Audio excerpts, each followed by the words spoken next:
Et à cette cérémonie de clôture, le choix a été porté sur le président du Mali, Ibrahim Boubacar Keïta, pour la lecture de la motion de remerciement de ce 22e sommet. Nous retrouvons nos envois spéciaux. C'est un Ibrahim Boubacar Keïta très ému qui a pris les mains de la tribune de la grande salle de plénière, désormais baptisée salle Nelson Mandela, pour exprimer toute sa fierté et celle du Mali. Permettez-moi de vous dire combien je suis heureux de participer pour la première fois, à ma qualité de chef d'État du Mali, à un sommet de l'Union africaine.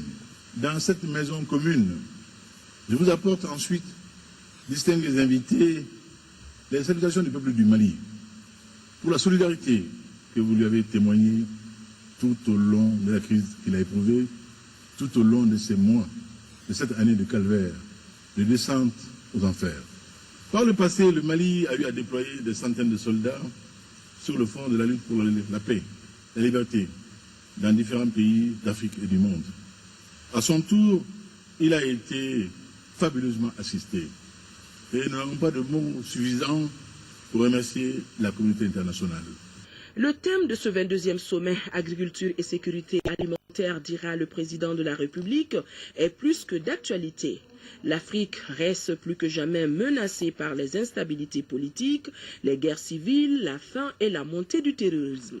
Donc, beaucoup reste à faire et selon Ibrahim Boubacar Keïta, il faut agir. Mon élection est récente, certes, mais le combat politique qui m'a valu, qui me vaut d'être ici, d'avoir le privilège d'être aujourd'hui à la tête du Mali, est un combat ancien, comme celui de bien d'autres que j'ai retrouvés ici, sur les bancs de l'Afrique, à l'Union africaine.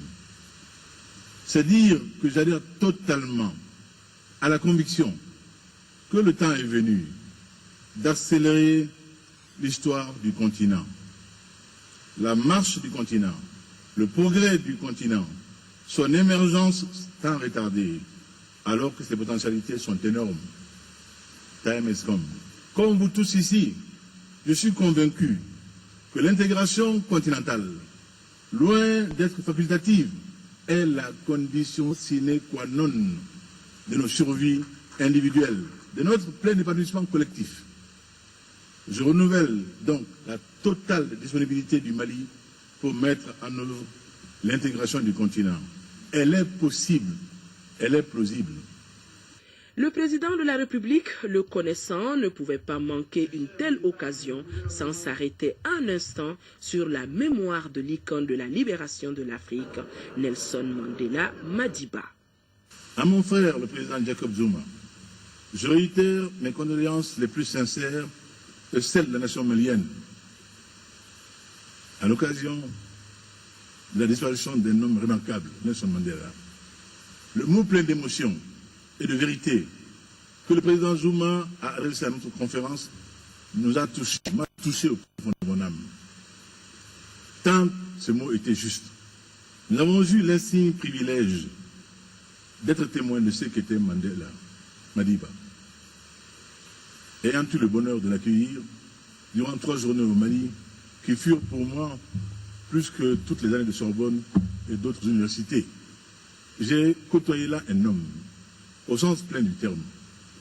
Un homme, comme le disent les Grecs, un homme de bien. Les Grecs disent Kalos Kagatos. Madiba était des Kalos Kagatos. Dors en paix, Madiba.